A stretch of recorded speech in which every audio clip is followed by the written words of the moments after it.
ಮಂಗಳೂರಿನ ಕೊಡಂಗೆ ಪದವಿನ Eden friends ಕ್ಲಬ್ನ ದಶಮಾನೋತ್ಸವದ ಅಂಗವಾಗಿ ವೈವಿಧ್ಯಮಯ ಸಾಂಸ್ಕೃತಿಕ ಕಾರ್ಯಕ್ರಮ ಮತ್ತು ವಿವಿಧ ಕ್ಷೇತ್ರದಲ್ಲಿ ಸಾಧನೆಗೈದ ಸಾಧಕರಿಗೆ ಸನ್ಮಾನ ಕಾರ್ಯಕ್ರಮವು ಡಿಸೆಂಬರ್ 14ರಂದು ಸಂಜೆ 7 ಗಂಟೆಗೆ ಈಡನ್ ಫ್ರೆಂಡ್ಸ್ ಕ್ಲಬ್ ಮೈದಾನದಲ್ಲಿ ನಡೆಯಲಿದೆ.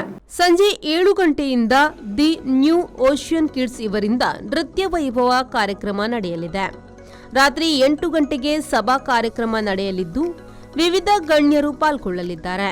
ಈ ವೇಳೆ ವಿವಿಧ ಕ್ಷೇತ್ರದ ಸಾಧಕರಿಗೆ ಸನ್ಮಾನ ಕಾರ್ಯಕ್ರಮ ನಡೆಯಲಿದ್ದು ರಾತ್ರಿ 8 ಗಂಟೆಗೆ ಲಯನ್ ಕಿಶೋರ್ ಡಿ ಶೆಟ್ಟಿ ನಿರ್ಮಾಣ ಮತ್ತು ನಿರ್ದೇಶನ, ಅರವಿಂದ ಬೋಳಾರ್ ವಿಭಿನ್ನ ಪಾತ್ರದಲ್ಲಿ ಲಕುಮಿ ತಂಡದ ಕುಸಲ್ದ ಕಲಾವಿದರ್ ಅಭಿನಯದ ಒರಿಯಾಂಡಲ ಸರಿಬೋಡು ಹಾಸ್ಯಮಯ ತುಳು ನಾಟಕ ಪ್ರದರ್ಶನಗೊಳ್ಳಲಿದೆ.